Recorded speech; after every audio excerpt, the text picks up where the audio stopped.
Brought up the example of the United States, actually. If I move on that tangent now, I'm interested in hearing from you about how India's approach towards major powers has changed over the past decade. Let's start with the United States. What has changed in the way India deals with the United States? Well, many things have changed.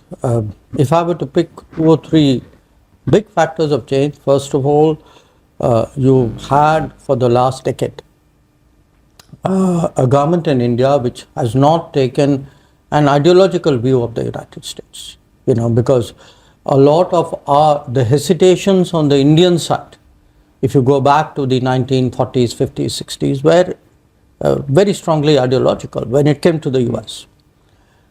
The second is that we have found in the Indian community an enormously effective bridge.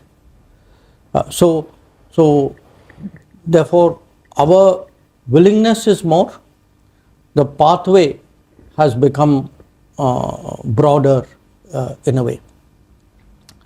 Number 3, there's a readjustment of the US and Indian positions or weight vis-a-vis each other. India has become much bigger. We are today the 5th largest economy. We were 11th just a decade ago. The gaps have started to close. The US today has also become more open-minded. So on the Indian side, less reservation, but on the US side also greater willingness. I mean, this is not the US which used to talk from up there to the rest of the world.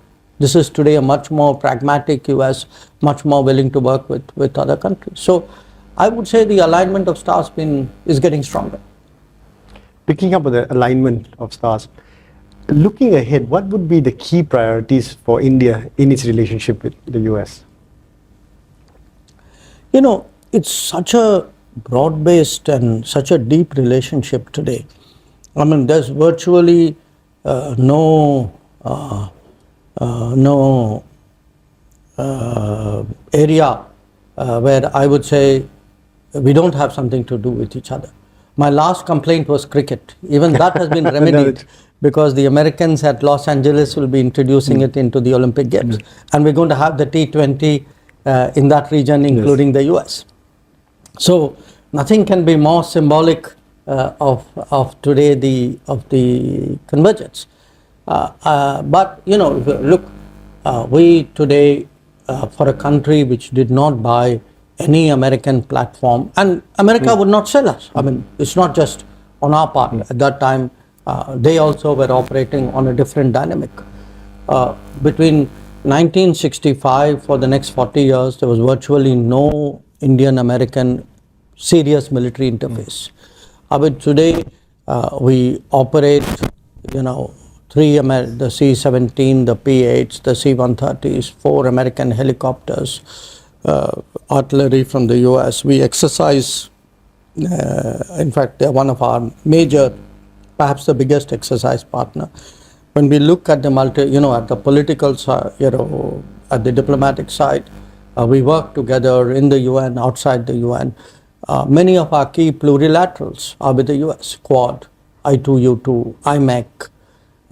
And if one looks, look at the, when you say, look at a trend line, which country or which society is closer to which one?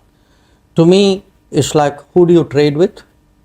What are your investments up and down? What about education? What about tourism? What about diaspora? I think every index is pointing northwards.